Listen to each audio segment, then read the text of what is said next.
Mais quel match! Quel match! Quel match de malade! J'ai même plus de voix. Je me suis dit, vas-y, en tournant le débrief le lendemain matin, on peut voir qu'il fait jour. Bon, ma voix irait mieux. Pas du tout, c'est même pire qu'hier soir. Donc vous voyez, on n'est pas chez moi, on n'est pas dans mon décor, on est chez Alexis, le Lillois, donc c'est avec lui que j'ai fait l'avant-match. Bon, on a essayé de faire un petit décor Paris-Lille. Enfin bref, le match, cette première mi-temps, montre un Paris Saint-Germain de classe européenne. Ouais, non, mais j'ai été impressionné. Bon, aussi très énervé de la première mi-temps des Lillois. Mais bon, c'est le PSG en face, il y avait un grand Paris, un grand collectif, comme toujours. Et En fait, on a vraiment montré, on a vraiment joué le jeu. Enfin, on a joué notre jeu, quoi. On a joué un Paris Saint-Germain, des joueurs qui attaquent, qui défendent, qui récupèrent, qui marquent, tous ensemble. Bon, le point noir, je dirais, c'est que Ramos n'a pas marqué. Ce qui confirme encore une il est fois... rentré, Ramos. Non, il était titulaire. Oui, c'est vrai, il est Titulaire. Et ça montre encore une fois de plus que quand je dis que Ramos est meilleur quand il est sur le banc et qu'il rentre, ça prouve encore une fois que quand il est titulaire, il n'arrive pas à marquer. Ouais, j'ai l'impression de ne pas avoir vu Gonzalo Ramos. Bah, il a loupé des occasions. Je sais pas, c'est un numéro 9, mais il n'est pas forcément là où on l'attend. Et il a eu plusieurs tirs, surtout en deuxième mi-temps. Je crois qu'il a eu des occasions de ce que je me rappelle. Mais bon, il a pas réussi. Bon, avant de rentrer un peu plus en détail dans ce débrief, on va faire le débrief des pronos. Parce que pour ceux qui ont vu l'avant-match, on avait fait des pronostics. Donc, bon, honneur à toi, tes pronostics. Ouais. Alors moi, mes pronostics, j'ai dit plus de 3 buts dans le match. Donc ça, c'est bon. Après, le résultat, c'est pas ce que j'espérais. Hein, mais... Voilà. Bon, au moins, on va dire que c'est bon. J'avais dit 2 buts en première mi-temps. Bah, Bon, il y en a eu 4. Il y en a eu 4, voilà. Donc ça, c'est faux. J'ai dit que les deux équipes marquent. Ça, heureusement, c'est bon grâce à notre bon vieux Jonathan David. Qui marque à la 80e. Ouais. Et j'avais dit que le LOSC marque en dernier. Ça aussi, c'est bon. Bon, en vrai, t'as fait un 3 sur 4. 3 sur 4, c'est pas mal. C'est pas mal. En vrai, t'aurais pu dire Paris gagne. Non, j'ai pas voulu donner de vainqueur parce que je croyais encore en match nul, mais bon, j'ai eu tort. Bon, pour les miens, alors moi, j'en ai donné un peu plus.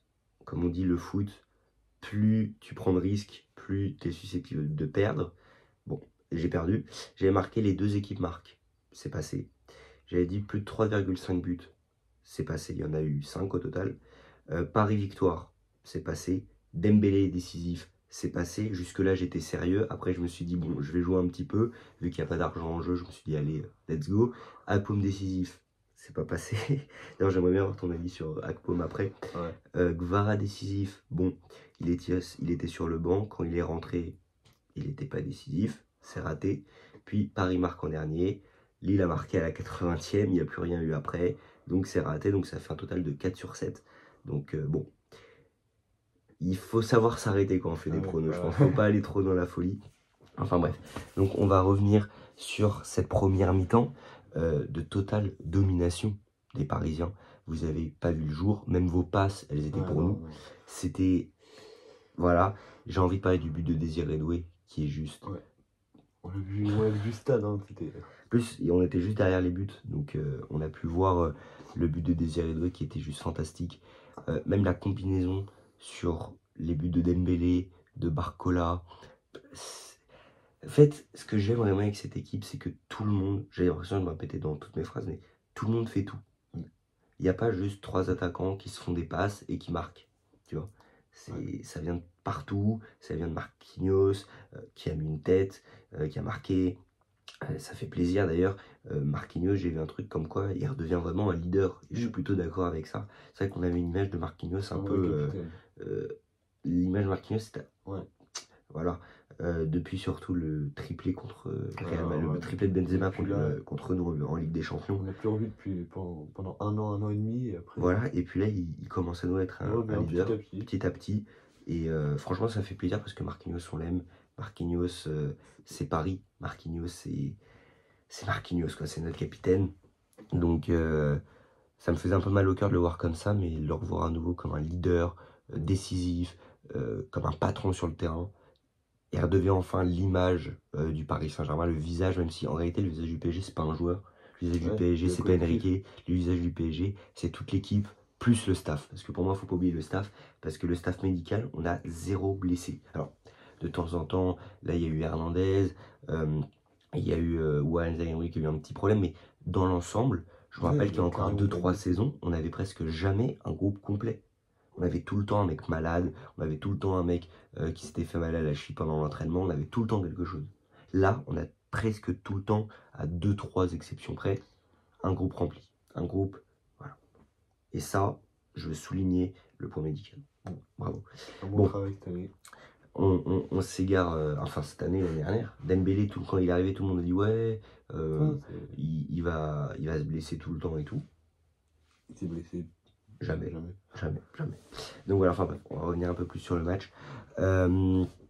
Qu'est-ce que tu penses du coup d'Akpom, de Lille de la première mi-temps? Je sais, on en a parlé hier soir. Je sais que pour Lille, en première mi-temps, il n'y a pas grand-chose à dire réellement. Alors, moi, je tiens d'abord à féliciter quand même Paris parce qu'ils ont super bien joué, ils sont toujours restés sérieux. On aurait pu croire qu'ils allaient se faire tourner, qu'ils allaient jouer un peu moins bien, qu'ils allaient être concentrés sur Liverpool et finalement, première mi-temps, ils ont été sérieux, ils ont joué comme d'habitude, ils nous ont posé énormément de difficultés. Et donc voilà, côté lillois, voilà. Je veux bien que ce soit le PSG en face, mais je trouve que notre première mi-temps est vraiment catastrophique. Genesio a pris un risque en faisant jouer plusieurs joueurs qui n'avaient pas joué depuis longtemps, qui n'avaient pas l'habitude de jouer ensemble. Et ça s'est vu. Voilà. Ouais, ils se retrouvaient pas sur le terrain, Ouais, ils on se loupaient leur retrouvait pas. passe. Ouais. On reculait, on n'attaquait pas le porteur de balle, surtout sur le but de Doué. Là, j'étais énervé. On le regardait, on était spectateurs, j'ai l'impression. Ça m'a un peu énervé. On n'arrivait pas à combiner 4 passes. Et j'ai vu une stat, si je dis pas de bêtises, à la 30e minute, à la demi-heure de jeu, il y avait 3-0. Oui. Et je sais plus si c'est 24 ou 31, je sais plus, c'est entre 24 et 30 passes dans la surface lilloise en une demi-heure. Pour Paris. Oui. T'imagines le nombre de ballons touchés dans la surface lilloise en une demi-heure? Il y en a plus de 20, entre 20 et 30. Je crois qu'en une demi-heure, on n'a eu aucun ballon dans la surface, peut-être un, max. Et alors, dans tout le match, vous avez fait 2 tirs cadrés. Ouais, 2 tirs cadrés, donc c'est impressionnant. On s'est fait rouler dessus. Donc voilà, cette première mi-temps est vraiment très mauvaise. Il y a des joueurs, je suis désolé, le comportement est inadmissible sur le terrain. Parce que il y a des joueurs qui. Bon, voilà, on se pose. C'est pas une première mi-temps, il faut vraiment se remettre en question contre Dortmund parce qu'on le sait, ce sera pas la même compo, ce sera sûrement pas la même énergie, mais il y a des joueurs qui risquent de jouer, qui risquent d'apparaître contre Dortmund. Et là, je suis désolé, si tu montres ça aujourd'hui, moi j'ai des doutes contre Dortmund. Je pense à Bakker qui a été catastrophique. C'est pas la première fois. Là, alors oui, il joue pas à son poste, là il joue en ailier. Et on le sait, Bakker en ailier, c'est jamais bon. Et pourquoi l'avoir fait débuter dans ce cas-là? On avait Mathias Fernandez, non, il était blessé. C'est vrai que vous avez un peu. Ce que vous vivez en ce moment, c'est nous ce qu'on a vécu les dernières années avec tout le temps des blessés. Vous avez Zegrova, vous avez. Ouais, on a Pardo, Sarawi, Cabella qui revenait, mais voilà, qui n'était pas apte à jouer. Mais bon, dans ce cas-là, pourquoi faire jouer un 4-2-3-1 et pas mettre 3 milieux, 3 offensifs? Pourquoi pas faire démarrer Haraldson? Bon, c'est des choix qui nous ont un peu coûté cher, mais du coup, voilà, Bakker a été catastrophique. Je pense aussi à Angel Gomez, il faut étudier sa chute lui aussi. Voilà, moi j'aime beaucoup Angel Gomez, mais là depuis le début de la saison, il est en chute libre. Lui qui était un titulaire presque indiscutable l'année dernière, un joueur clé dans l'équipe, mais là il est méconnaissable. Donc voilà, une première mi-temps vraiment, vraiment horrible, où le PSG nous a roulé dessus. Et après on parlera de la seconde période où il y a eu des changements, mais écoute, toi donne-nous ton avis. Moi la première période j'étais plus que bluffé, j'avais pas les mots, j'étais sans voix à la 45e minute quand les joueurs sont rentrés au vestiaire. Je me demandais qu'est-ce qui va se passer en deuxième mi-temps. Bon, ça on va en parler après, mais c'était une première mi-temps. Si tu fais cette première mi-temps là contre Liverpool, alors je sais que Lille c'est pas Liverpool, mais je suis désolé, ce qu'on a fait contre Lille, c'est ce qu'on fait depuis plus de 2 mois. On enchaîne les mêmes performances qui sont exceptionnelles. Il y en a même qui sont plus exceptionnelles que d'autres en fonction de l'adversaire. Et ce match était quand même un match européen. Alors oui, Genesio a fait tourner, il a mis quelques joueurs titulaires, mais pas tous, parce qu'il y avait Dortmund, les joueurs, il devaient sûrement avoir Dortmund en tête, mais ça reste quand même Lille. Ça reste quand même Lille, et on l'a vu en deuxième mi-temps, vous avez un peu plus joué, mais ça on le dira après, on le verra après. Moi, ce que je tiens à souligner, c'est que malgré le fait qu'on vous a planté des buts, vous avez jamais jouer le bus. Mm. Chaque fois que vous aviez le ballon, C'est vrai. vous essayez de contre-attaquer. Bon, les passes allaient aux Parisiens. Voilà. C'est 4 ça. passes max. C'est un peu le problème. Un énorme manque de précision. Après, je pense que vous avez été surpris aussi de prendre 4 buts en une Ouais, c'est vrai, demi-heure. on vous regardait jouer et j'ai l'impression qu'on avait un peu peur, quoi. On disait, ils sont trop forts et voilà, En on a fait, eu peur. il y a tout dans cette équipe pour faire de grandes choses. Après, on verra du coup contre Liverpool mercredi. J'ai hâte, mais mon niveau de hâte et Ouais, moi aussi, hein. j'ai tellement hâte. Moi aussi, je vais voir le match, hein. Mais d'ailleurs, je serai au stade. Vous devez vous dire que je vais Oui, tout le ça, temps au ça. stade. C'est réel. Mais le débrief sortira un peu plus tard. Enfin bref, on n'est pas là pour parler de Liverpool. Voilà, ça c'est pour la première mi-temps. Rien à dire, juste un mot. Magnifique, incroyable, splendide, spectaculaire, footballistique. Voilà, on peut juste décrire cette première mi-temps avec des mots en fait. C'était juste agréable, Moi, réaliste, surréaliste. Je sais pas comment vous expliquer les émotions qu'on ressent quand on est parisien actuellement. Donc cette deuxième mi-temps, alors au retour des vestiaires, il y a eu des changements des deux côtés. beaucoup De changements. Que ce soit du côté d'Enrique ou Genesio, il y a eu la même chose en tête. C'est plié, c'est fini. À moins d'un miracle, pour remonter à 4-4, il va falloir le faire. Vous avez mis un but, mais à la 80e, Ouais. trop tard. Trop Nous, genre, je pense qu'il y a un peu des deux. Il y a les Parisiens qui ont baissé de niveau, mais qui ont gardé le contrôle sur le match. Et les Lillois qui sont un peu sortis la tête de l'eau. Ouais. Non, mais oui. Voilà. Mais vu que nous, on a gardé le contrôle du match sans prendre de risques, parce qu'on se rappelle que le foot, c'est prendre des risques. Si tu prends pas de risques, bah, tu n'y arrives pas. Donc, on a gardé le contrôle du ballon. Il y a eu des occasions. On a par exemple un but de Barcola qui était hors jeu. Il me semble que c'est Barcola. J'ai un doute, Ouais, mais c'est Barcola. Bref, donc on a quelques petits moments où on a tiré, marqué, mais hors jeu. On a Chevalier, il était là, hein. Mais tu sais, je crois que Chevalier, en plus, c'est votre meilleur joueur. C'est notre meilleur joueur. C'est l'homme du match Ligue hier. Ah, comment vous dire qu'on aurait pu se prendre 8 buts si on n'avait pas Chevalier, hein. Voilà. Donc, non, respect à Chevalier, même si c'est pris qu'à but. Après, c'est qu'à but où il peut pas faire grand chose. Je suis désolé, le but de Doué, tu peux rien faire. Le but de Dembélé, tu peux rien faire. Barcola, il est trop fort. Et puis, la tête de Marquinhos, bah. Marquinhos, c'est sa spécialité, les têtes. Donc, voilà. Donc, un très gros match. Bravo. Je tiens à vous féliciter. Moi, je parlerai jamais mal de Lille. J'ai mon frérot qui est pour Lille. Donc, voilà. Je parlerai jamais mal de Lille. Je pense même qu'on va faire un débrief. Ou même peut-être un avant-match aussi pour votre match contre Dortmund. Parce que je respecte beaucoup Lille. Je dirai jamais de mal d'eux. Et bravo. Bravo. Parce que bon, vous pouvez pas faire grand-chose. Vous avez Dortmund un 8e de finale à votre portée, en tête. Ouais, nous, on joue avant vous en 8e de finale. On joue mardi, vous jouez mercredi. Oui, il y a ça aussi. C'est ça qui joue aussi. Il y a ça qui joue. Ouais, c'est vrai que vous jouez très rapidement. On a à peine le temps de se coucher que c'est presque le match carrément. Ils ont 2 jours. Là. Ils ont 2 jours. En plus, il y a un déplacement. Il faut aller à Dortmund. Il faut aller en Allemagne. Il faut prendre l'avion. C'est pas de tout repos pour les joueurs.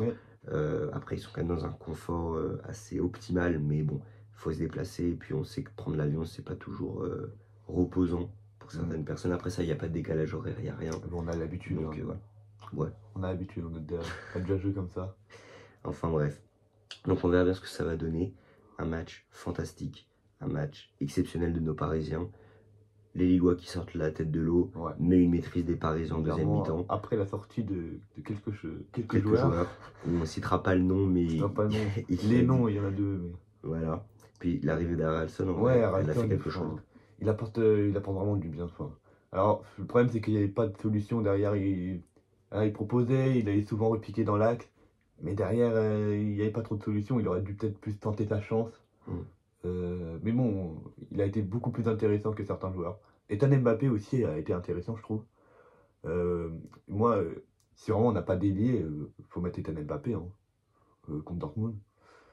Parce que là, ses entrées, elles sont plutôt intéressantes.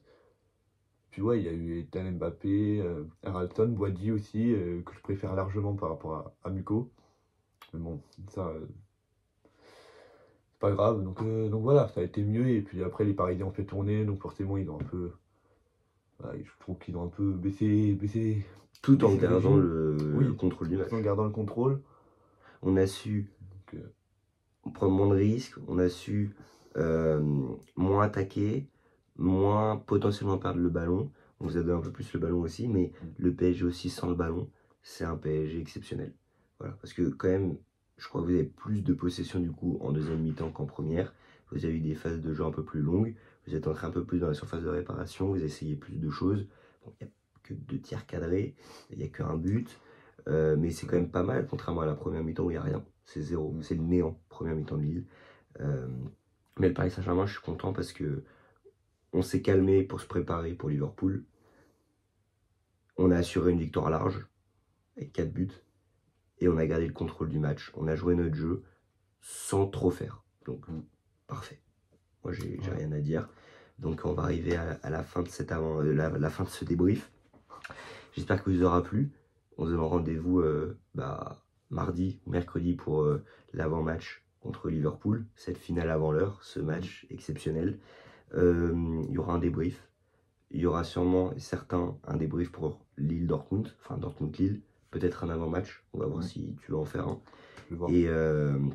Et voilà, enfin bref. Ici c'est Paris, allez Paris, bravo à Lille, bon courage pour le match contre Dortmund, on vous souhaite que du bien. Et on espère que vous allez créer l'exploit pour avoir, imaginons, 2 clubs français en quart de finale de la Ligue des Champions, c'est tout ce qu'on espère. Et puis on a nous un mauvais souvenir de Dortmund, donc vengez-nous. Voilà, si j'ai un mot à dire, c'est vengez-nous. Et voilà. On va le faire. Donc voilà, bon courage. Et nous, on se retrouve très bientôt pour la suite de l'aventure, la suite de cette saison qui est historique et qui s'annonce encore plus exceptionnelle. Allez, Paris.